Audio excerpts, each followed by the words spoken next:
नमस्कार दोस्तों, मैं हूं जय और आप देख रहे हैं जय स्टार न्यूज। शिवसेना के नेता संजय राउत ने एक बार फिर से एक बहुत ही बड़ा स्टेटमेंट दिया है, जिसकी वजह से महाराष्ट्र पे एक बार फिर से बवाल मचता हुआ दिखाई दे रहा है।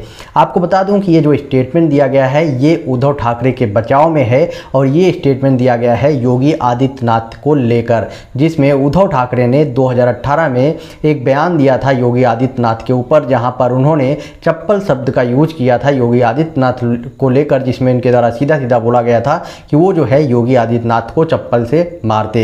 जिस पर अब जो है नारायण राणे की गिरफ्तारी के बाद जो नारायण राणे हैं वो आरोप लगाते हुए दिखाई दे रहे हैं और लगातार उनके द्वारा बोला जा रहा है कि वो उद्धव ठाकरे के ऊपर भी कार्रवाई होनी चाहिए। अब इन्हीं सब चीज़ों को लेकर संजय राउत से जब इस बारे में मीडिया ने क्वेश्चन पूछा तो संजय राउत ने इसके रिप्लाई में इस पर जो है रिएक्ट किया अपनी तरफ से। जो उनके द्वारा बोला गया कि उद्धव ठाकरे ने ये बयान जो है 2 साल पहले दिया था। योगी आदित्यनाथ ने चप्पल पहन के छत्रपति शिवाजी महाराज की प्रतिमा पर फूल माला चढ़ाई थी, इसलिए जो है जो उद्धव ठाकरे हैं उन्होंने इस तरह का स्टेटमेंट दिया था। साथ में ही उन्होंने आगे ये बोला ये महाराष्ट्र की संस्कृति का भी अपमान था, इसलिए उद्धव ठाकरे ने इस तरह का बयान दिया था।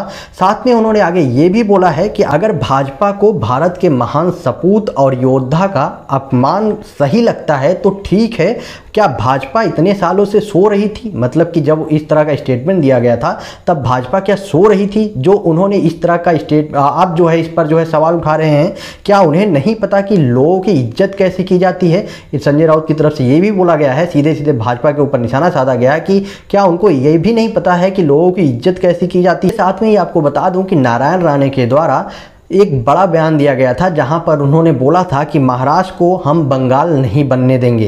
इस पर भी संजय राउत ने रिप्लाई किया है, वो भी नारायण राणे को, जहां पर उन्होंने बोला है कि केंद्रीय मंत्री जो है वो केंद्र सरकार नहीं होता। मतलब नारायण राणे जो कि केंद्रीय मंत्री हैं वो केंद्रीय मंत्री हैं और वो जो है केंद्र सरकार नहीं होता, इसलिए राणे जो हैं उनका ऐसा कहने का कोई भी हक नहीं है। राणे ने जो भी स्टेटमेंट दिया है वो पूरी तरह से गलत है और नारायण राणे को इस तरह का स्टेटमेंट देने का हक है ही नहीं। ये जो है संजय राउत बोलते हुए नजर आए। यही नहीं, इसके अलावा उन्होंने बोला है यदि कोई बातचीत होनी भी होगी तो हम पीएम नरेंद्र मोदी से बात करेंगे, ना कि केंद्रीय मंत्री नारायण राणे से। मतलब कि सीधे सीधे नारायण राणे को कुछ भी नहीं समझा जा रहा है यहाँ संजय राउत के द्वारा।